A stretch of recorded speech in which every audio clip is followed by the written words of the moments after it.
আর মাত্র কয়েক দিন পরেই শুরু পবিত্র হজ্জ পালন। হজ সম্পর্কে আমরা অনেক কিছু জানি, কিন্তু আজ আমি এমন কিছু বলবো তা আপনারা জানেন না। সবাই শুনে যাবেন সম্পূর্ণ ভিডিও ইনশাআল্লাহ। হজ্জ কেবল একটা সফর নয়, বরং আত্মার শুদ্ধি, আল্লাহর সান্নিধ্য লাভ এবং এক গভীর আধ্যাত্মিক অভিজ্ঞতা। নিচে হজ্জ সম্পর্কে এমন কিছু গভীর ও অন্তর্দৃষ্টিপূর্ণ তত্ত্ব শেয়ার করছি, যা আমাদের ভাবতে শেখায়। 1.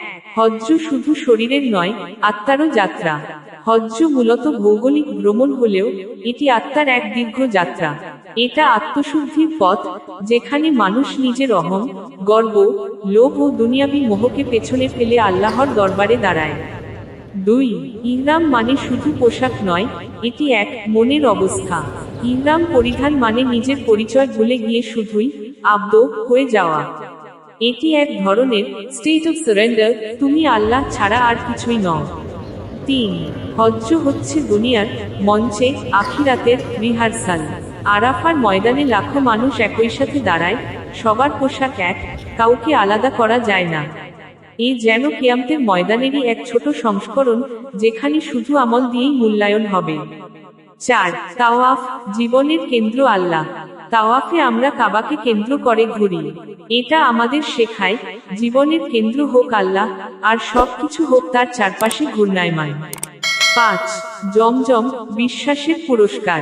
হাজেরা যখন পানির খোঁজে ছোটাছুটি করছিলেন, তার একনিষ্ঠ বিশ্বাস ও মা হিসেবে ত্যাগের প্রতিদান হলো জমজম, এক অলৌকিক উৎস, যা আজও থেমে নেই। 6. শয়তানকে পাথর মারা, প্রতীকী হলেও চিরসত্য।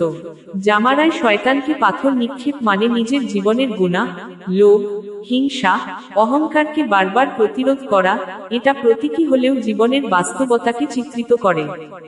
7. হজ্জ শেষে মানুষ নবজাতকের মতো পবিত্র হয়। হাদিসে আছে, যে ব্যক্তি যথাযথভাবে হজ্জ পালন করে, সে তার সব গুনাহ থেকে এমনভাবে পবিত্র হয় যেন সদ্য জন্ম নেয়া শিশু।